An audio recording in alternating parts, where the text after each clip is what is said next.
Hello बच्चों, स्वागत है आपका गुरुधाम यूट्यूब चैनल पे। आज के इस लेक्चर में हम लोग बेसिक मैथ स्टार्ट करेंगे। बेसिक मैथ में जो हमारा चैप्टर है ना, इसमें बहुत सारे छोटे छोटे चैप्टर्स हैं, है ना, मैथ के चैप्टर्स आएंगे। इसमें सबसे पहले हम लोग पढ़ेंगे ट्रिग्नोमेट्री। ठीक है, इस लेक्चर में हम लोग ट्रिग्नोमेट्री में ये सब कुछ पॉइंट्स को डिस्कस करेंगे आज। जैसे कि सबसे पहले हम पता करेंगे एंगल क्या होता है। ठीक है, एंगल जानने के बाद फिर हम देखेंगे उसके कई सारे यूनिट्स होते हैं, जैसे आप लोग को मालूम होगा डिग्री और रेडियन मेजर करते हैं। यूनिट्स जानने के बाद फिर हम देखेंगे डिग्री से रेडियन में कैसे कन्वर्ट करें, या रेडियन दे रखा हो तो हमें डिग्री में कैसे कन्वर्ट किया जाता है, उसको देखेंगे कन्वर्जन ऑफ एंगल में। फिर लास्ट में हम पढ़ेंगे क्वाड्रेंट्स, है ना, और डिफरेंट एंगल्स को अलग अलग क्वाड्रेंट्स में हम कैसे रिप्रेजेंट करते हैं, मतलब रिप्रेजेंटेशन ऑफ एंगल के बारे में जानेंगे हम लोग। ठीक है, तो चलिए सबसे पहले हम लोग जानेंगे एंगल के बारे में। तो एंगल क्या होता है? ठीक है, तो एंगल सबसे सिंपल सा डेफिनेशन है, दो रेज के बीच में जो फिगर बनता है उसी को हम बोलते हैं एंगल। ठीक है, जैसे मैं आपको फिगर बना कर दिखाता हूँ। ठीक है, देखिए ये हो गया सर हमारा पहला रे। ठीक है, और यहाँ पर हमने बना दिया ये दूसरा रे है, यहीं पर है, मान लीजिए सेकंड रे इसी लाइन पे है, ये दूसरा रे है, ये हो गया हमारा दूसरा रे। ठीक है, अब देखिए दोनों रे अभी एक ही लाइन के अलॉन्ग है ना, दोनों का डायरेक्शन सेम है और ये दोनों इस कॉमन पॉइंट पे मिल रहे हैं। ठीक है, अब हम एक रे को फिक्स रखेंगे। मान लेते हैं ये जो हमारा बड़ा वाला रे है इसको हमने फिक्स रखा और ये जो छोटा वाला रे है इसको हमने घुमाया। अब इसको घुमाएंगे तो इनके बीच में जो हमारा फिगर बनेगा, जैसे हमने घुमा करके मान लीजिए इस छोटे वाले रे को यहाँ से यहाँ लेकर आ गए। ठीक है, तो यहाँ से यहाँ लेकर आए तो ये जो हमारा बीच में दो रे के बीच में जो फिगर बना, इस फिगर को ही हम बोलते हैं एंगल। ठीक है, इस एंगल को हम रिप्रेजेंट करते हैं बाय सिंबल थीटा। तो ये हमने बोला कि दो रे के बीच में एंगल कितना बना, थीटा एंगल बना। अब आपके मन में ये क्वेश्चन आ रहा होगा कि सर एंगल रे को घुमाने से बना, तो घुमाने का तो दो तरीका हो सकता है, या तो हम उसको क्लॉकवाइज घुमा सकते हैं या फिर एंटी क्लॉकवाइज। बिल्कुल सही है आपका सोचना। तो अगर हम इस रे को एंटी क्लॉकवाइज घुमाते हैं, ये हो गया, देखिए ये जो डायरेक्शन है ये हो गया आपका एंटी क्लॉकवाइज डायरेक्शन। तो अगर आप रे को इस डायरेक्शन में एंटी क्लॉकवाइज डायरेक्शन में अगर घुमाते हो तो जो एंगल आपका बनेगा उसको हम लोग मान के चलते हैं पॉजिटिव एंगल। मैंने क्या बोला? मैंने बोला कि अगर आप anti clockwise ACW anti clockwise direction में अगर आप रोटेशन करते हो तो वहाँ से जो एंगल आपका बनेगा वो एंगल होगा पॉजिटिव एंगल, है ना, ये एजम्पशन है। और अगर आप इस रे को क्लॉकवाइज डायरेक्शन में अगर रोटेट करते हो तो इस प्रकार से रोटेशन करने पे जो हमारा एंगल बनेगा ये एंगल को हम मान के चलेंगे नेगेटिव एंगल। ठीक है, तो ये तो हो गया साइन, किस एंगल को हम पॉजिटिव बोलेंगे, किस एंगल को हम नेगेटिव बोलेंगे। अगर हम रोटेशन कर रहे हैं एंटी क्लॉकवाइज तो पॉजिटिव, रोटेशन क्लॉकवाइज तो नेगेटिव। अब अगर वैल्यू की बात करें कि एंगल का वैल्यू क्या होगा, वो डिपेंड्स करेगा आप कितना रोटेट किए हैं। ठीक है, अगर आप एक पूरा चक्कर लगाते हो, एक कंप्लीट रोटेशन, जहां से चलो वहीं पर वापस आ गए घूम करके, तो ये होगा एक कंप्लीट रोटेशन, मतलब 360 डिग्री, है ना। आधा ऑसिलेशन की, हाफ ऑसिलेशन, तो उसमें जो एंगल बनेगा वो होगा 180 डिग्री, जिसको हम स्ट्रेट लाइन बोलेंगे। तो ये सब कुछ एंगल्स के टाइप्स हैं जो हम लोग अगले, है ना, टॉपिक में पढ़ेंगे। देखिए आए गया टाइप्स ऑफ एंगल। तो देखिए टाइप्स ऑफ एंगल में आप ये सब बेसिक इन्फॉर्मेशन तो पहले से जानते होंगे, लेकिन फिर भी हम लोग इसको एक बार जल्दी से, है ना, पढ़ लेंगे। ठीक है, तो देखिए टाइप्स ऑफ एंगल मतलब एक्यूट एंगल जिसका वैल्यू 90 डिग्री से कम हो उसको बोलते हैं एक्यूट एंगल। दूसरा है राइट एंगल, मतलब कि अगर दो रे के बीच में एंगल 90 डिग्री का बन रहा हो तो उसको बोलते हैं राइट एंगल। ऑब्ट्यूज एंगल मतलब कि 90 से तो बड़ा होगा लेकिन 180 से छोटा होगा, तो इस एंगल को हम क्या बोलते हैं? Obtuse angle. 90 से बड़ा लेकिन 180 से छोटा, तो ये हो गया ऑब्ट्यूज एंगल। ठीक है, नेक्स्ट है स्ट्रेट एंगल, मतलब कि दो रे के बीच में अगर आपका एंगल 180 डिग्री बन रहा है, इसका मतलब उसको बोलेंगे स्ट्रेट एंगल। ठीक है, अच्छा आगे चलते हैं। आगे है रिफ्लेक्स एंगल। तो रिफ्लेक्स एंगल में क्या होगा कि सर रोटेशन होगा तो रोटेशन 180 से ज़्यादा होगा लेकिन 360 से कम होगा, तो इस एंगल को बोलेंगे रिफ्लेक्स एंगल। ठीक है, नेक्स्ट है कंप्लीट एंगल, मतलब कि एक पूरा रोटेशन मारेगा, एक पूरा चक्कर, तो 360 डिग्री का एंगल बनाएगा। ठीक है, अगर वो एंटी क्लॉकवाइज एक चक्कर लगाता है तो प्लस 360 डिग्री, और अगर क्लॉकवाइज में एक चक्कर लगाता है तो उसको बोलेंगे माइनस 360 डिग्री। ठीक है, चलिए तो ये था हमारा टाइप्स ऑफ एंगल। इसके बाद हम लोग चलते हैं एंगल के यूनिट्स पे। ठीक है, अब आप लोग जानते होंगे, कभी सुने होंगे, नहीं सुने होंगे, कोई बात नहीं, हम यहाँ पर डिस्कस कर लेंगे कि एंगल को हम लोग जनरली दो यूनिट्स में मेजर करते हैं। पहला आप नाम सुने होंगे डिग्री। तो डिग्री जो है ये यूनिट है एंगल का, जिसमें हम एंगल को मेजर करते हैं। ठीक है, एक दूसरा जो कॉमन यूनिट है जो हम लोग जानते हैं, जिसको हम SI यूनिट बोलते हैं, वो है रेडियन। तो रेडियन हो गया एंगल का SI यूनिट। और एक दूसरा यूनिट जो हम लोग बचपन से करते आए हैं, है ना, जानते आए हैं, वो है डिग्री। ठीक है, तो डिग्री और रेडियन 2 यूनिट्स हैं जिसमें हम लोग एंगल को मेजर करते हैं। ठीक है, अगर हम इसके सिंबल की बात करें तो यहाँ पर थीटा से एंगल हो गया, और ये थीटा एंगल किस में लिखा हुआ है, डिग्री में, तो ऊपर में हम एक छोटा सा, है ना, पॉइंट बना देंगे, ये हो गया हमारा डिग्री। और रेडियन दिखाने का अगर बात करें तो ये हो गया थीटा एंगल, और ऊपर में लिख देंगे सी, तो ये हो गया हमारा representation of angle in radian, और ये हो गया इन डिग्री। ठीक है, अच्छा, अब हम आगे बात करेंगे कि अगर 2 यूनिट में मेजर करते हैं एंगल को, तो इनके बीच में रिलेशन क्या है ना, कितना डिग्री में कितना रेडियन होगा। तो बहुत ही सिंपल सा रिलेशन है ना। देखिए, जैसे कि आप जानते होंगे कि 180 डिग्री, है ना, 180 डिग्री इज इक्वल टू होता है पाई रेडियन। कितना रेडियन, पाई रेडियन। तो 180 डिग्री में होता है पाई रेडियन। तो ये बता सकते हैं कि 1 डिग्री में कितना हो जाएगा, 1 डिग्री में हो जाएगा पाई बाई 180 रेडियन। ठीक है, ये हो जाएगा। तो ये हो गया हमारा रिलेशन कि 1 डिग्री अगर एंगल है तो उस 1 डिग्री एंगल में कितना होगा, तो पाई अपॉन 180 रेडियन होगा। तो ये हो गया हमारा रिलेशन डिग्री और रेडियन के बीच में। ठीक है, अब पाई का वैल्यू आप यहाँ पर 22/7 जो आप जानते हो उसका वैल्यू रखोगे, तो सॉल्व करके डिवीजन करके जो वैल्यू आएगा उतना रेडियन होगा इक्वल टू 1 डिग्री। ठीक है, जनरली हम लोग इसको ऐसे, इस रिलेशन को कुछ दूसरे तरीके से याद करते हैं कि 1 डिग्री में कितना रेडियन उसको याद नहीं करते हैं, हम 1 रेडियन में याद करते हैं कितना डिग्री होगा। तो बहुत ही सिंपल है। देखिए, अगर 1 डिग्री में पाई अपॉन 180 रेडियन हो गया, तो क्या आप बता सकते हैं कि 1 रेडियन में कितना होगा।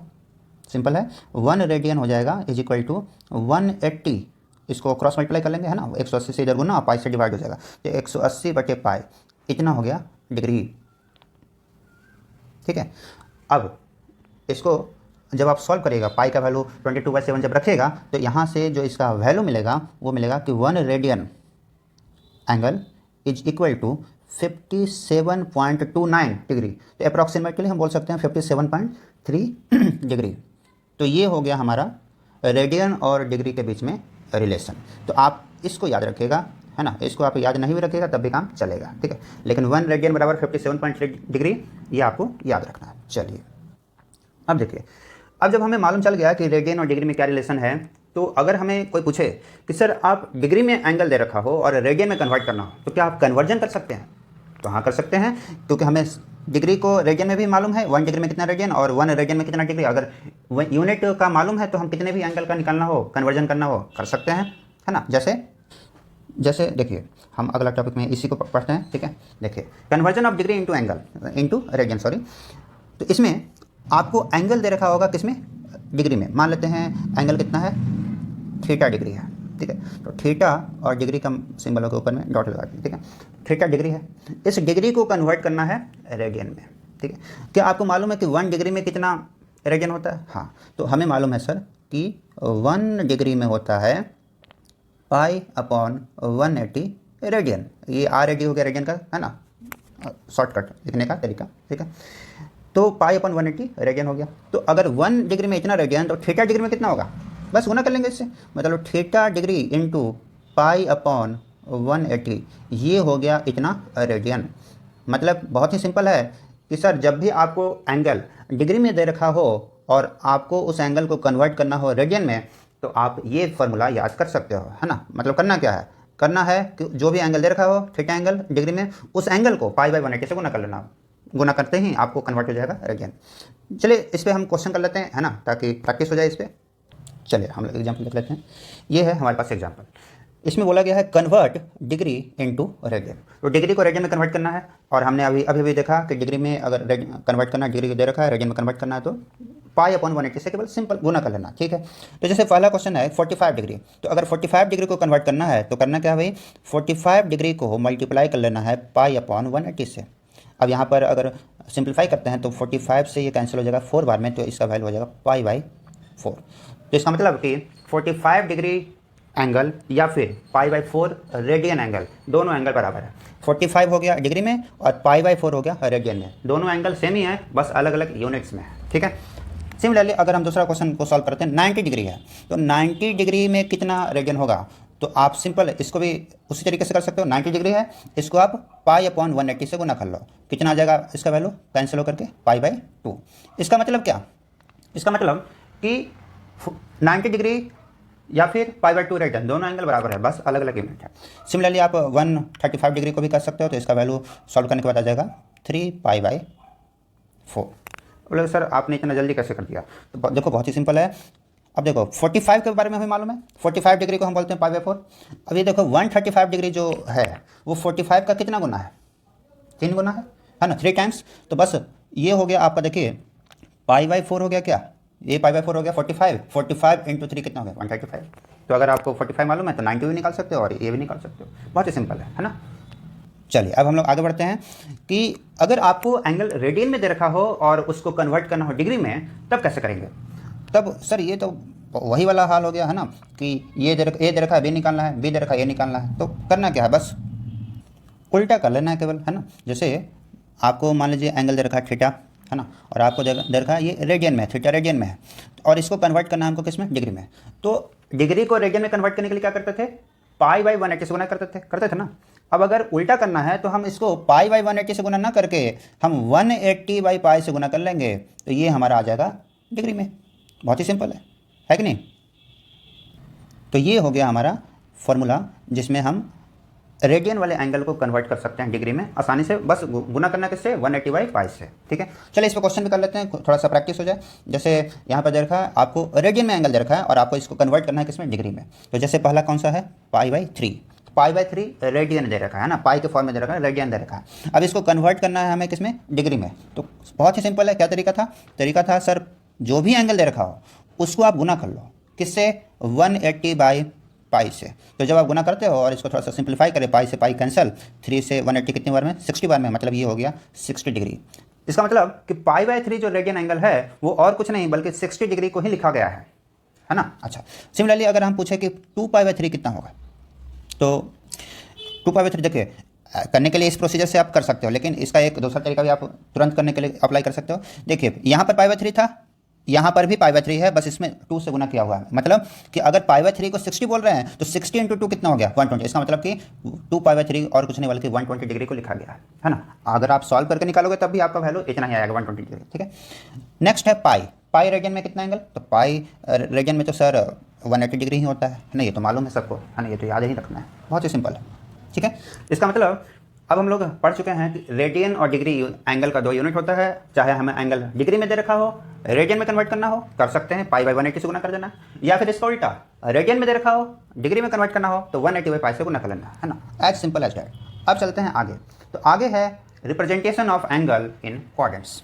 देखिए, तो सबसे पहले समझते हैं सर क्वाड्रेंट क्या होता है ना। देखिए, अगर हम इसमें बनाते हैं एक्स एक्सिस और वाई एक्सिस, ये हो गया सर हमारा वाई एक्सिस, ठीक है, और ये हो गया हमारा एक्स एक्सिस, ठीक है ना। ओके, तो यहाँ पर जहाँ पर ये दोनों मिलेंगे उसको बोलेंगे ऑरिजिन, ये हो गया हमारा ऑरिजिन, ठीक है। और यहाँ पर एक्स एक्सिस पे हमारा एक एरो है, एक रे है, ठीक है। 2 रे रहेंगे, एक रे रहेगा फिक्स और दूसरा रे रहेगा मूवेबल जो मूव करेगा, ठीक है ना। अब देखिए सर, हमने इस पेज में 2 एक्सिस बनाया, एक्स एक्सिस और वाई एक्सिस। ऐसा करने से हमारा पेज 4 पार्ट में डिवाइड हो गया, ठीक है ना। तो ये जो हमारा पार्ट दिख रहा है ना, ये इसको बोलेंगे फर्स्ट क्वाड्रेंट। इन 4 पार्ट को बोलते हैं, 4 क्वाड्रेंट है ये, है ना। और इसका नेमिंग कर लेते हैं, जैसे इस वाले क्वाड्रेंट को बोलते हैं फर्स्ट क्वाड्रेंट, ठीक है, फर्स्ट क्वाड्रेंट। ये जो हमारा दूसरा वाला पार्ट है इसको बोलते हैं सेकंड क्वाड्रेंट, ठीक है, ये हो गया हमारा सेकंड क्वाड्रेंट। इसके नीचे में जो ये हो गया हमारा क्वाड्रेंट, इसको बोलते हैं, ये हो गया हमारा थर्ड क्वाड्रेंट, ठीक है। और जो ये हमारा एंगल हो गया, जो लास्ट पार्ट हो गया फोर्थ पार्ट, इसको बोलेंगे फोर्थ क्वाड्रेंट, ठीक है। तो ये हमारा 4 क्वाड्रेंट होते हैं और हम जो भी एंगल होता है हम इसी 4 क्वाड्रेंट में रिप्रेजेंट करते हैं, है ना। अब कैसे रिप्रेजेंट करते हैं सुनिए ध्यान से।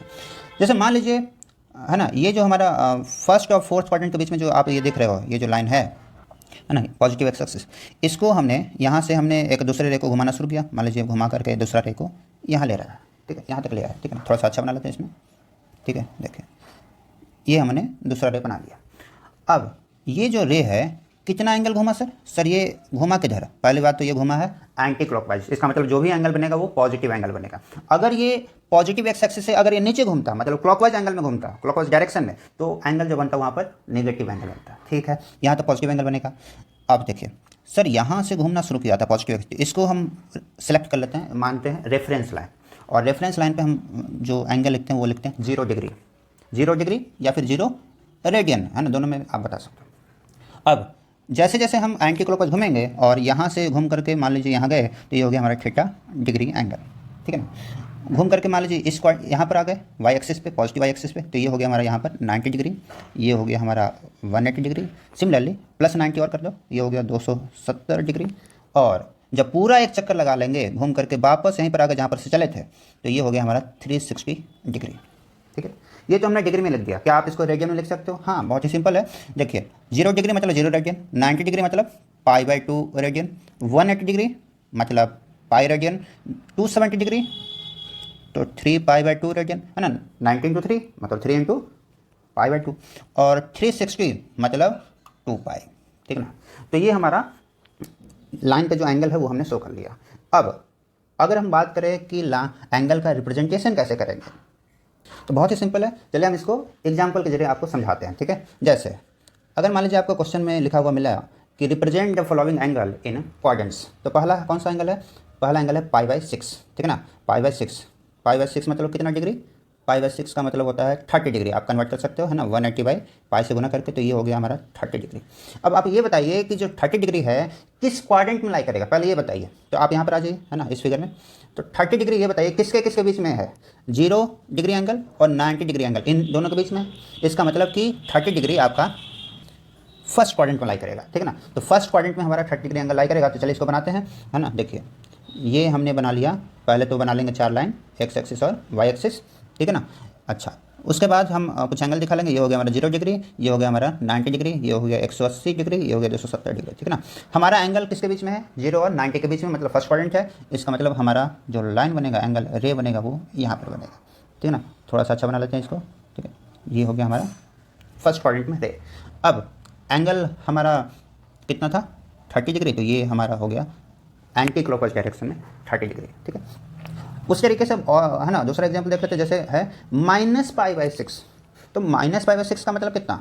π/6 का मतलब कितना होता है? 30 डिग्री। और -π/6 इसका मतलब क्या? इसका मतलब -30 डिग्री है। अब इसको अगर दिखाना तो क्या करेंगे? तो सर ये माइनस है, मतलब एंगल नेगेटिव में है। और एंगल नेगेटिव कब होता है सर? सर एंगल नेगेटिव तो तब होता है जब हम कैसे घूमते हैं? क्लॉकवाइज घूमते हैं। तो चलिए यहाँ पर घूमते हैं हम लोग क्लॉकवाइज डायरेक्शन में। देखिए, तो हम घूमना शुरू कहाँ से करेंगे? घूमना शुरू करेंगे, ये हमारा हो गया रेफरेंस लाइन 0 डिग्री वाला, है ना। और यहाँ से जब हम घूमना शुरू करेंगे तो हमें घूमना है क्लॉकवाइज डायरेक्शन में, क्योंकि एंगल नेगेटिव दे रखा है। तो ये हो गया हमारा, इधर घूम गए। तो इधर घूमने से जो हमारा ये एंगल बनता हुआ दिख रहा है, ये रेफरेंस लाइन से ये वाला जो क्लॉकवाइज डायरेक्शन में बनता हुआ दिख रहा है, ये हो गया 30 डिग्री। लेकिन हमने घूमना किधर घूमे हैं भाई? क्लॉकवाइज में, इसलिए ये हो गया 30 नहीं लिखेंगे, इसको लिखेंगे -30 डिग्री। तो ये तो हो गया डिग्री में। अगर इसको हम रेडियन में लिखना चाहें तो इसको लिख सकते हैं -30 का मतलब π/6 रेडियन, ठीक है। चलिए एक और एग्जांपल कर लेते हैं। जैसे कि यहाँ पर देखा है 5π/6, 5π/6 का मतलब कितना डिग्री? पहले आप ये सोच लो। तो इसका मतलब हो गया कि π/6 कितना होता है? 30 होता है। और 30 × 5 है, मतलब कितना हो गया?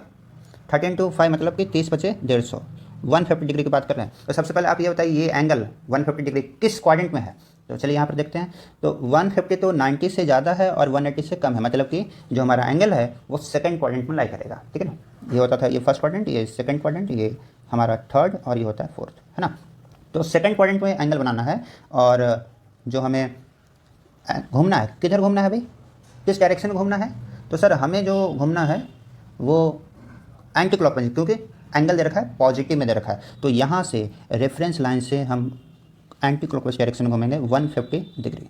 तो ये जो एंगल हमारा बना सेकंड क्वाड्रेंट में, ये रिप्रेजेंट करेगा 150 डिग्री। तो ये हमने पढ़ा अभी रिप्रेजेंटेशन ऑफ एंगल, है ना। तो आज हम इतना ही रखते हैं। उम्मीद है आपको समझ में आया होगा। तब तक के लिए बने रहिए, मिलते हैं फिर अगले लेक्चर में। धन्यवाद।